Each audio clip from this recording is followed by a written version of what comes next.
Sejumlah umat dari seluruh denominasi gereja di tanah Papua menggelar ibadah syukur atas usia ke-69 tahun Lembaga Alkitab Indonesia. Ibadah syukur bertema firman ilahi berkuasa membarui ini berlangsung pada hari Sabtu tanggal 11 Maret 2023 lalu bertempat di Rumah Doa Segala Bangsa, Stakin, Sentani, Kabupaten Jayapura. Pastor John Bunai berkesempatan melayani umat Tuhan yang hadir dalam ibadah syukur tersebut, di mana nampak kehadiran Ketua Lembaga Alkitab Indonesia, Lai Pendeta Jusafat Mesak.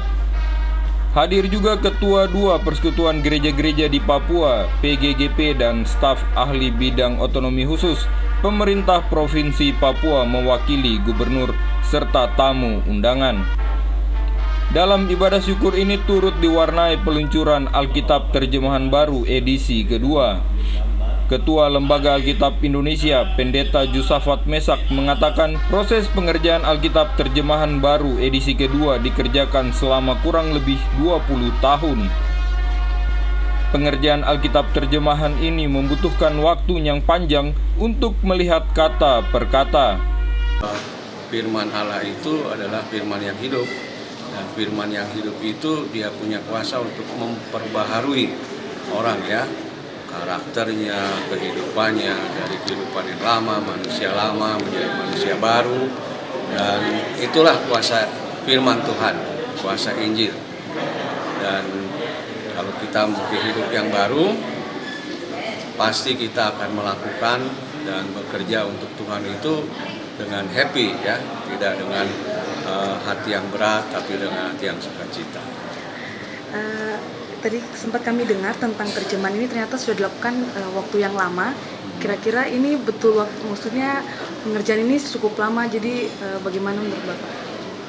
Ya, pekerjaan ini cukup lama, ya, menerjemahkan atau memperbaiki TB1 menjadi TB2, ya, kurang lebih 20 tahun itu, karena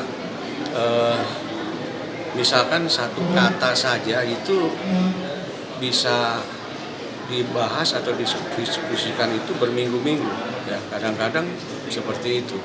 Jadi misalkan ada satu kata dalam bahasa Indonesia seperti ini, tapi di daerah lain itu artinya beda, ya. Bahkan ada yang, ya, mohon maaf, itu ada yang kata-kata yang kurang baik sebetulnya.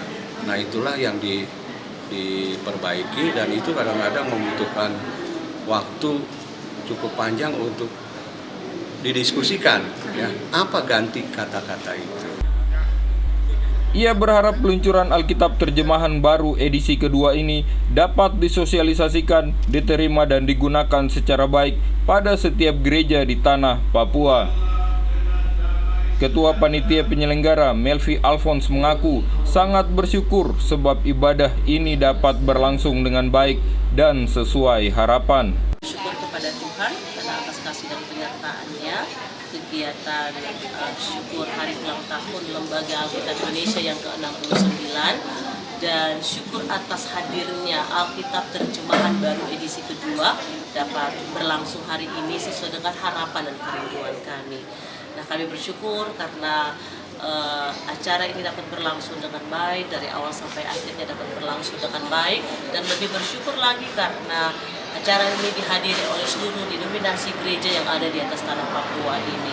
Juga keterwakilan dari pemerintah provinsi dan pemerintah kabupaten itu membuat kami semakin lebih bersyukur karena Lembaga Alkitab Indonesia bukan saja berdiri sendiri, tetapi kami ada dan eksis sampai saat ini karena memang dukungan dari gereja-gereja, umat Tuhan, dan juga bagian kemitraan kami dengan pemerintah dan lembaga-lembaga keumatan yang ada di seluruh tanah Papua, khususnya yang ada di kota Jayapura. Sementara dalam ibadah ini terdapat persembahan khusus bagi jemaat di Kabupaten Asmat, Provinsi Papua Selatan, di mana Lai memiliki kerinduan agar Alkitab dapat hadir di seluruh pelosok negeri. Dari Kabupaten Jayapura, Papua, Kosai Kogoya, Jaya TV mengabarkan.